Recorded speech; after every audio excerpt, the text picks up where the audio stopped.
Watches और electronic gadgets में market leader Titan ने हाल ही में मुंबई के एक प्रेस्टिजियस होटल में सिंघम रिटर्न्स की टीम के साथ एक लेटेस्ट ब्रांड को लॉन्च किया। इस मौके पर अजय देवगन, करीना कपूर और रोहित शेट्टी खास तौर से मौजूद थे। इस मौके पर इन सेलेब्स ने टाइटन के न्यू कलेक्शन पुलिस वॉचेस को लॉन्च किया।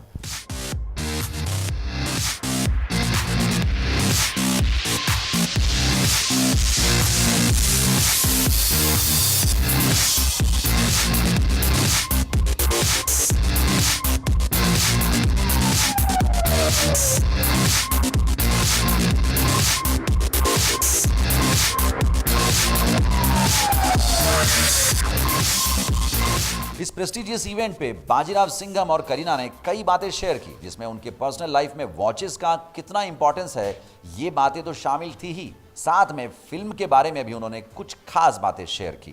किसी मल्टीनेशनल कंपनी के लेटेस्ट ब्रांड के लॉन्चिंग के साथ अपनी फिल्म को जोड़ना और रिलीज करना एक खास बात है। आपको बता दें कि सिंघम रिटर्न्स में अजय और उनकी पूरी टीम ने पुलिस वॉचेस पहनी थी, जो अजय के लिए अपने आप में एक अनोखा एक्सपीरियंस था। Fabulous. I mean, I hadn't seen much about police watches earlier, but when I saw the collection, I really liked it, and it connected very well with our film. And throughout the film, we worn police watches, all of us. Kareena ने भी इस मौके पर बताया कि time दिखाने के अलावा वॉचेस ग्लैमर ऐड करने में भी काम आती है। Well, yeah, I think apart from being punctual, it's also very glamorous to wear a watch. And I love watches. In fact, Saif has a collection of over 100 watches. You love watches and he has a collection. He gives me one every month. इस film के catchy song आता माजी सटकली में लगभग 100 बच्चों को police uniform में dance करते आप देखेंगे। इस डांस सीक्वेंस को शूट करते वक्त एक्सपीरियंस कैसा था, ये भी अजय ने हमारे साथ शेयर किया। They were very cute. The kids were very, very cute, and they actually made the song. Everybody, when they watch the video, they talk about the kids, and I was happier that I wasn't dancing in the song. इस मौके पर Titan की police watches Singham की team को present भी की गई। सिंघम के टाइटल ट्रैक के साथ वॉच के लॉन्च का यह मौका काफी खुशनुमा लग रहा था। टाइटन के पुलिस ब्रांड के लॉन्चिंग के साथ अपनी फिल्म को एसोसिएट करने के पीछे की वजह को भी रोहित शेट्टी और अजय देवगन ने इस मौके पर जस्टिफाई किया। Watches, yeah, definitely you can see this is wearing throughout the film. This and this also, and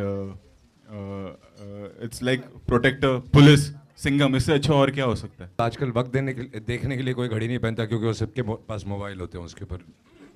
तो आई थिंक अच्छी लगती है इसलिए पहनते हैं लोग, और it gives you N attitude. And जैसा कि रोहित ने कहा कि पुलिस की जो वॉचेस हैं, they have an attitude and they gel very well with the character and Singham. Singham returns के साथ टाइटन के पुलिस वॉचेस का यह एसोसिएशन कितना रंग लाता है, ये तो बस कुछ ही दिनों में पता चल जाएगा। वैसे 15 अगस्त को इंडिपेंडेंस डे के मौके पर रिलीज्ड सिंघम रिटर्न्स ने बम्पर ओपनिंग की और देशभक्ति के जज्बे की लौ को एक बार फिर ऑडियंस के दिलों में जलाने में कामयाबी हासिल की।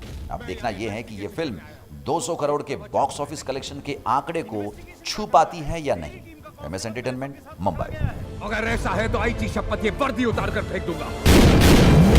तेरी गति पे ब्रेक लगा बाजीराव, तेरी कुंडली मेरे हाथ में है। और तेरी कुंडली मेरे हाथ में तब से है जब से तू गेटी गैलेक्सी थिएटर के बाद टिकट ब्लैक करता था।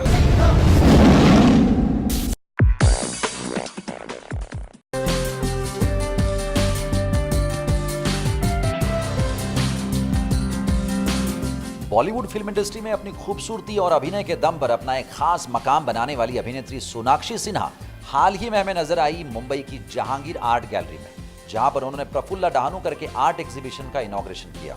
इस मौके पर मौजूद सोनाक्षी ने सारी पेंटिंग्स का बड़े ही गौर से जायजा लिया। मीडिया से मुखातिब होते हुए प्रफुल्ला डहानूकर और उनकी सभी पेंटिंग्स की काफ़ी तारीफ भी की। आज मुझे बहुत खुशी हुई यहाँ पर आकर इतने महान आर्टिस्ट प्रफुल्ला डहानूकर जी हैं, उनके पेंटिंग्स को देखकर। वो यहाँ पर हमारे साथ आज नहीं है, बट उनकी जो कला है, उनका जो काम है, वो हमेशा हमारे साथ रहेगा। It's legendary and I was really happy to meet her family and be a part of this entire exhibition. Sonakshi ने इस मौके पर मल्टीफेसेटेड होने पर जोर दिया और कहा कि वो फिलहाल स्केचिंग करती है, पर आगे चल के वो एक्टिंग के साथ साथ पेंटिंग और स्केचिंग भी करना चाहती है। मैं पेंट तो नहीं करती हूँ बट मैं स्केच कर लेती हूँ थोड़ा बहुत, और आगे जाकर मैं ज़रूर पेंटिंग करना चाहूँगी। आई थिंक बहुत इम्पॉर्टेंट है आज के दिन में मल्टी फैसेटेड होना, बहुत अलग अलग चीज़ों को ट्राई करना। एक्टिंग तो मेरा पेशा है। As a hobby I would like to develop sketching, painting.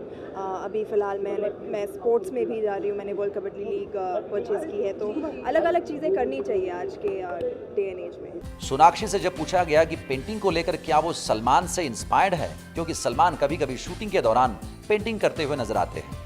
Well जब मैं उनके साथ शूट कर रही थी तो देखा है उन्हें पेंट करते हुए, and I think he is very very inspiring.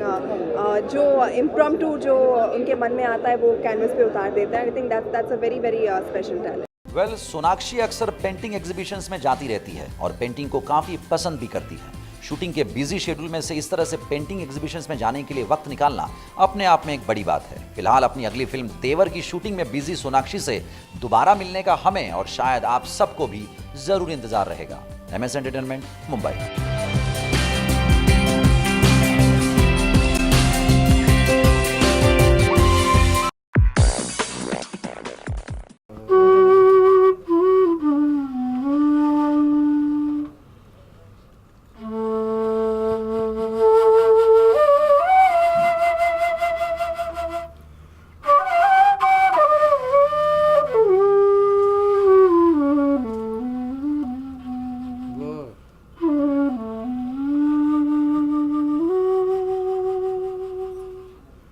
पंडित रोनू मजुमदार किसी पहचान के मोहताज नहीं है। संगीत के क्षेत्र में अपनी बांसुरी की मीठी धुन से कई संगीतकारों और गायकों का साथ निभाने वाले रोनू मजुमदार ने संगीत के साथ लगभग 40 वर्ष बिताए हैं और इतने लंबे कार्यकाल में उन्होंने संगीत की साधना करते हुए ढेरों उपलब्धियां प्राप्त की। उनके बेहतरीन अचीवमेंट्स और योगदान के लिए हाल ही में उनकी क्लासिकल फोटो बायोग्राफी को मुंबई के कोहिनूर हॉल में लॉन्च किया गया और इस मौके पर विशेष रूप से मौजूद थे मशहूर गजल गायक पंकज उधास और फिल्म मेकर किरण शांताराम।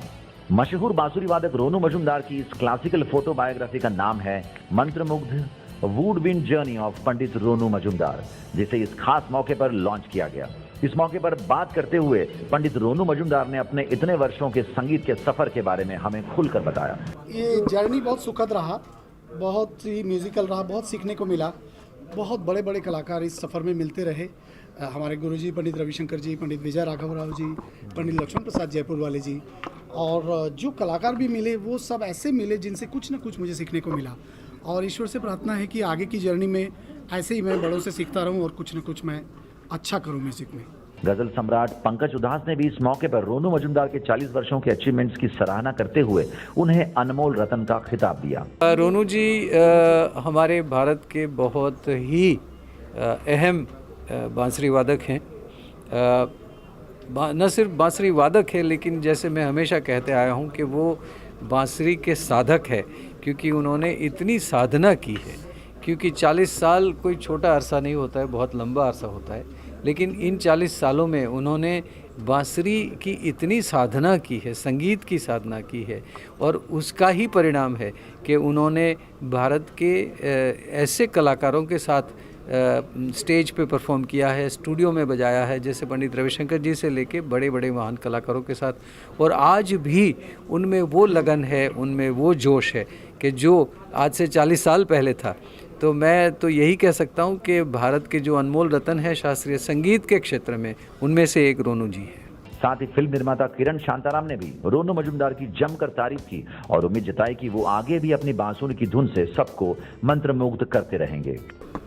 रोनू जी के बारे में इतने लोग तो कह रहे हैं, और इन्होंने जो 40 साल में जो अपनी बांसुरी बजा के सबको मंत्रमुग्ध किया है, और सबसे बड़ी बात ये है कि उनके 50 साल और उनके बांसुरी बजाने के 40 साल इकट्ठा हो रहे। मैं इतना ही कह सकता हूँ कि बांसुरी जिस तरीके से इन्होंने बजाई है, बजाते रहे हैं और बजाएंगे, मेरे ख्याल से हमारा तो सबका आशीर्वाद तो रहेगा उनके ऊपर, लेकिन मेरे ख्याल से बांसुरी के जो पंडित थे, जो हमारे भगवान कृष्ण जी, उनका आशीर्वाद उनके ऊपर है। तो और क्या चाहिए? मुझे लगता यही है कि रोनू तुम बजाते रहो और लोगों को मंत्रमुग्ध करते रहो। यही बात। संगीत के प्रति 40 वर्ष समर्पित करना अपने आप में एक बड़ी उपलब्धि है, जिसे वाकई में सराहा जाना चाहिए। बांसुरों के सुरों से रोनू मजुमदार ने सबको हमेशा मंत्रमुग्ध किया है और उनका संगीत का ये मधुर सफर वाकई में काबिले तारीफ है। MS एंटरटेनमेंट की तरफ से भी हम उन्हें इस मौके पर ढेर सारी बधाई और शुभकामनाएं देते हैं। दीवारों से मिलकर रोना अच्छा लगता है, हम भी पागल हो जाएंगे ऐसा लगता है। वाह वाह वाह।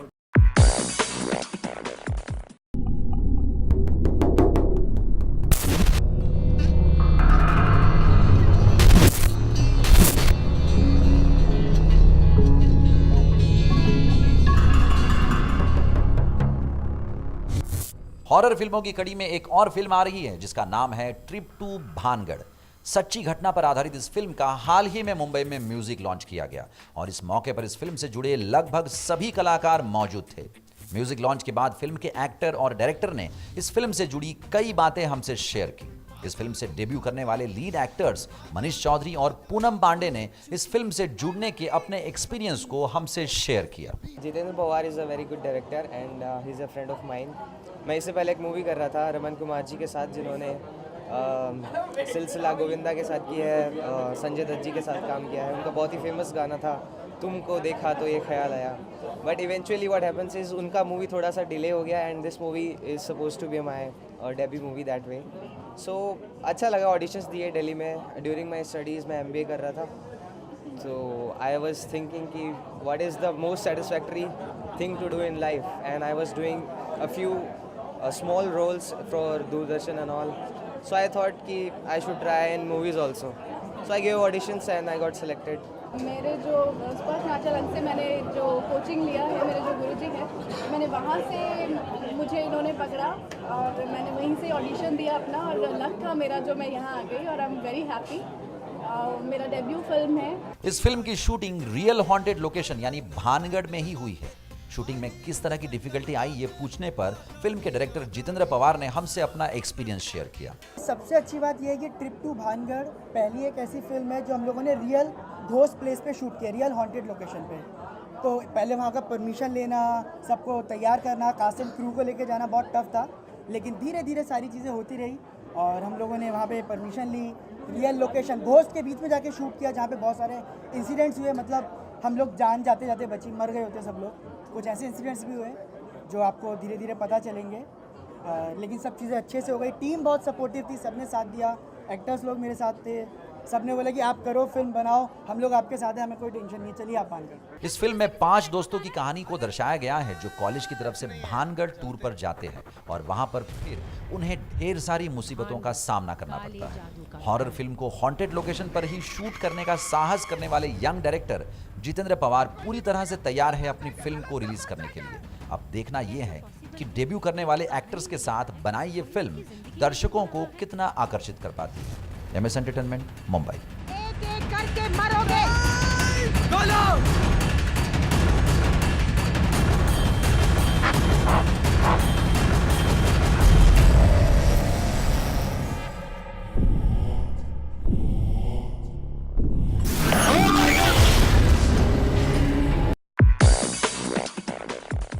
बॉलीवुड की हर छोटी बड़ी चटपटी खबर, गॉसिप्स, इवेंट्स, प्रमोशंस या फिर रंगीन लेट नाइट पार्टीज, सेलिब्रिटीज के दिलों के राज और उनकी रियल लव स्टोरीज, ये सब कुछ बॉलीवुड दिस वीक में।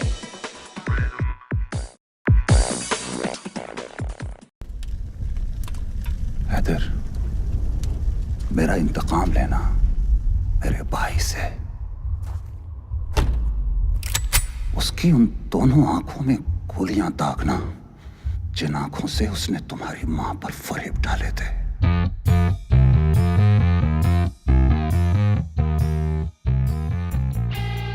फिल्म कमीने के एक अरसे बाद विशाल भारद्वाज और शाहिद कपूर को एक साथ देख पाएंगे उनकी 2 अक्टूबर को रिलीज होने वाली फिल्म हैदर में। इस फिल्म में शाहिद के साथ श्रद्धा कपूर के अलावा आप देख पाएंगे तब्बू को एक अलग अंदाज में, और साथ ही के मेनन भी नजर आएंगे एक अहम किरदार निभाते हुए। यूटीवी के बैनर तले बनी ये फिल्म विशाल भारद्वाज द्वारा डायरेक्ट की गई है। हालांकि विशाल द्वारा डायरेक्टेड शेक्सपियर की कुछ ट्रेजेडीज पर बेस्ड फिल्मों की सीरीज की ये तीसरी फिल्म है। 2003 में रिलीज हुई मकबूल शेक्सपियर के मैकबेथ पर बेस्ड थी और 2006 में रिलीज हुई ओमकारा ओथेलो पर बेस्ड थी। लंबे अरसे के बाद आने वाली विशाल भारद्वाज की फिल्म हैदर इस सीरीज की तीसरी फिल्म है, जो हैमलेट इस शोकांतिका पर बेस्ड है। यूं तो विशाल ने इस दरमियान कई फिल्में डायरेक्ट की हैं, पर यह फिल्म शेक्सपियर की कहानियों पर आधारित फिल्मों की ट्रिलॉजी की आखिरी फिल्म है। हाल ही में मुंबई में इस फिल्म का ट्रेलर लॉन्च हुआ। लॉन्च के समय यूटीवी के हेड सिद्धार्थ रॉय कपूर इस फिल्म को लेकर काफी खुश नजर आए। उन्होंने कहा कि आज तक उन्हें किसी भी फिल्म के ट्रेलर के लॉन्च के समय इतनी एक्साइटमेंट महसूस नहीं हुई थी। उन्होंने फिल्म के कास्ट की तारीफ की और ये भी कहा कि अच्छी कला कठिन परिस्थितियों से गुजरने के बाद ही निर्माण होती है, क्योंकि इस फिल्म की शूटिंग जम्मू एंड कश्मीर में काफी एडवर्स कंडीशंस में हुई थी। The film was made in very, very trying circumstances in Kashmir, but as they say, great art comes from great adversity very, very often. इस फिल्म के डायरेक्टर विशाल भारद्वाज को तो हम शुरुआत से ही कंपोजर या म्यूजिक डायरेक्टर के रूप में जानते हैं, मगर उन्हें फिल्म डायरेक्टर के रूप में भी हम कई फिल्मों में देख चुके हैं। उनके फिल्म डायरेक्टर बनने के पीछे की असली वजह क्या है, जरा सुनिए उन्हीं की जुबानी। अब तो मैं भूल गया कि मैं कभी सिर्फ कंपोजर था। मैं बना डायरेक्टर अपने आप को कि मैं म्यूज़िक कंपोज़र को, अपने अंदर का जो म्यूज़िक कंपोज़र है उसको ज़िंदा रख सकूं, क्योंकि मुझे म्यूज़िक के लिए काम मिलना बंद हो गया था। तो this was the only way to keep myself alive as composer. इसके साथ ही विलियम शेक्सपियर की रचनाओं को अपने फिल्म के माध्यम से प्रेजेंट करने के अपने इस तजुर्बे और एक्सपीरियंस के बारे में पूछे जाने पर विशाल ने अपने व्यूज़ शेयर किए। बहुत अच्छी बात है, आपको उम्मीदें हैं, क्योंकि मुझे तो उम्मीद थी तभी मैंने फिल्म बनाई। और ऑब्वियसली ये नुस्खा तो नहीं हो सकता, बिकॉज शेक्सपियर तो नुस्खे से ऊपर की चीज़ है। नुस्खा होता तो ख़त्म हो गया होता है। ये तो 400-450 साल से चला आ रहा है। If you say that you are just positive then you are lying. So we all have that negativity, we all have negative thoughts within us. It's up to us to choose that you know which thought we want to work on, और you know किस राह पे हमें चलना है। नहीं तो दिमाग तो आपको सच, सही, गलत पर ज़्यादा चलने के लिए बोलता है। तो यही ह्यूमन कॉन्फ्लिक्ट कहानियाँ बनाता है, और यही इसलिए शेक्सपियर की ग्रेटनेस है कि वो कहानी 400 साल पहले लिखी गई है, और उसको आप किसी भी एटमॉस्फेयर में, किसी भी कंट्री में, किसी भी कल्चर में अडेप्ट कर सकते हैं, क्योंकि वो बेसिक ह्यूमन कॉन्फ्लिक्ट है। हैदर में लीड कैरेक्टर निभाने वाले शाहिद ने भी इस फिल्म में हैमलेट के कैरेक्टर को प्ले करने का मौका मिला, इस बात पे काफ़ी खुशी जाहिर की, और साथ ही अपने को एक्टर्स के बारे में बताते हुए इस रोल के लिए कैसे प्रिपेयर किया ये भी बताया। For making this film possible, because I think I'm very fortunate to be a part of a film like Haider and to get the opportunity to play the character of Hamlet, which I think is a very rare opportunity which very few actors all over the world have got. So I feel very, very lucky. It's very difficult to prepare for the role. I had a lot of support from some fantastic actors, and that really helped me a lot. Being in the same frame with actors like Tabu Ma'am and KK and Irfan sir was a huge learning experience for me. It gave me a lot of confidence. इस film के लिए शाहिद को ही क्यों चुना, ये पूछे जाने पर विशाल ने ये साफ कर दिया कि उन्हें एक कमिटेड एक्टर की जरूरत थी, जो शाहिद में उन्हें नजर आया। I needed a commitment from the actor, because Hamlet ये अभी से नहीं है मेरे पास, काफ़ी वक्त से मेरे पास मुझे अपनी ट्रिलॉजी पूरी करनी थी। So I needed a kind of commitment from an actor, and before that I needed an actor. So Shahid का जो काम कमीने में जो हम लोग का जो रेपो था और जो हमने साथ में काम किया था, वो बहुत अच्छा हमारा एक जर्नी थी। So when we met, we have been meeting for a long time that we should do a film together. So Haider का जब सब्जेक्ट की बात आई, so we found each other that we wanted to commit ourselves completely to that script and that subject. So that's how this journey started. Negative characters और conflict relations, इन्हीं सब बातों के बीच film की कहानी घूमती है। हैदर में एक हाफिडो का किरदार निभाने वाली तब्बू ने भी इस मौके पर उन्हें किस तरह के रोल्स करने पसंद है, इसका जिक्र किया। Negativity so much, I think you're underlining that word, but I would like to use the word conflicted emotions.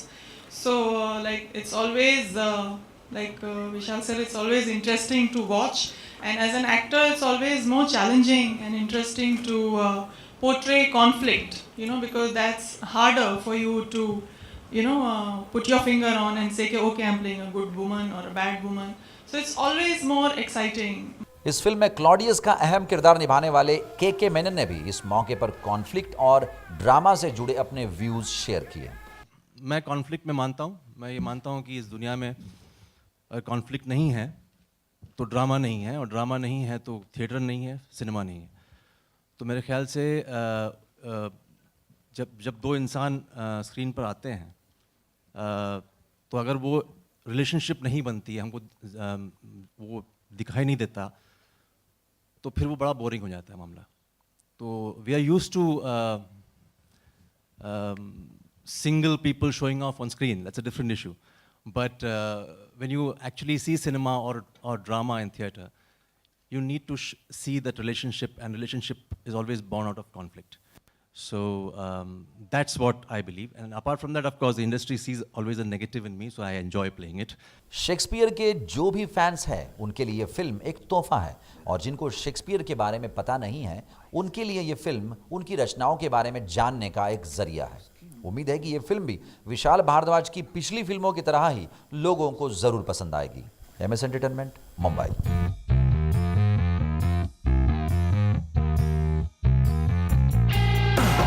चले ही चले धीरे से चले रहे सारी जिंदगी, वरना तू भी डिसअपियर हो जाएगा अपने बाप की तरह। मैं खुद के अपने भाई गायब है कई महीनों से। डिसअपियर्ड लोगों की बीवियां आधी बेवा कहलाती हैं यहाँ, हाफ विडोज। माँ जब झूठ बोले ना नहीं अच्छी लगती। दिल की गर सुनूं तो है, दिमाग की तो है नहीं। जान लो कि जान तू, मैं रहूं कि मैं नहीं।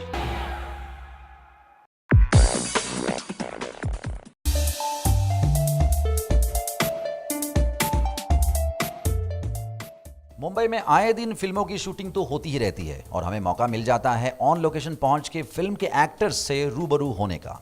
हाल ही में मुंबई में फिल्म हमें तो लूट लिया की शूटिंग के लोकेशन पर हमारी टीम पहुंची, जहां राजपाल यादव से हमारी मुलाकात हुई। उनके साथ फिल्म में डेब्यू करने वाले एक्टर सिद्धांत भी हमसे रूबरू हुए। राजपाल यादव इसमें एक मेकअप मैन का अहम किरदार निभा रहे हैं। फिल्म के एक इंपॉर्टेंट सीन की शूटिंग इस लोकेशन पे हो रही थी। इस फिल्म की कहानी कुछ ऐसी है कि सिद्धांत मुंबई में एक्टर बनने के लिए आते हैं, जहां उनकी मुलाकात राजपाल यादव से होती है, और फिर कहानी में ट्विस्ट आता है। इस मौके पर राजपाल यादव ने अपने कैरेक्टर के बारे में और इस सीन के बारे में हमें बताया। हाँ, एक मेकअप मैन का किरदार है, और क्योंकि जिस फील्ड में हम काम करते हैं उसी फील्ड का किरदार है, तो एक अलग तरीके का फ़न है। मेकअप मैन जो है उसका एक आइडिया है, और वो युवराज को आइडिया बताता है, और ये वही सीन है कि यहीं से एक्चुअली फिल्म का जो है वो ट्विस्ट आता है इसमें, कि जब मन में बोलते हैं नियति में थोड़ा सा अंदर से करप्शन आ जाए, या भ्रष्टाचार आ जाए, या आप अपने जॉब के प्रति ईमानदार ना रहें, तो वहीं से कॉन्फ्लिक्ट शुरू हो जाते हैं। वही ये सीन है। वही सिद्धांत इस फिल्म में युवराज का कैरेक्टर प्ले कर रहे हैं, और राजपाल के साथ काम करने के अपने एक्सपीरियंस को लेकर काफ़ी एक्साइटेड नजर आए। एक्सपीरियंस तो बहुत अच्छा, इन्होंने इतना सारे काम किया। मेरा तो फर्स्ट डेब्यू मूवी है, और बहुत पसंद है इनके साथ में काम करना, बहुत अच्छा भी लगता है इनके साथ में काम करना। और सेट पे हमेशा हंसाते रहते और मूड बनाते रहते सबका। इनको देख के मुझे भी एनर्जी आता है मस्ती करने।